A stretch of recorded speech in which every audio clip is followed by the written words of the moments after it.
بسم اللہ الرحمن الرحیم۔ السلام علیکم ورحمۃ اللہ وبرکاتہ۔ انگلیوں کے پورے قیامت کے دن گواہ۔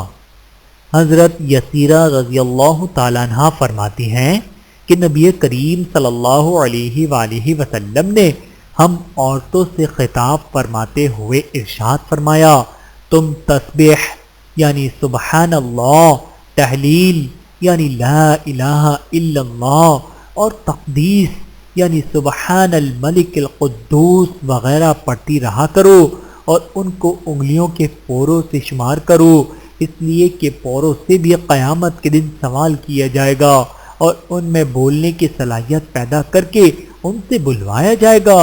اور ذکر سے غافل مت ہونا ورنہ تم رحمت کو چھوڑنے والی ہوگی۔ بحوالہ سنن ترمذی، حدیث نمبر 3583۔ اللہ تعالی ہم سب کو احادیث مبارکہ پہ عمل کرنے کی توفیق عطا فرمائے، آمین ثم آمین۔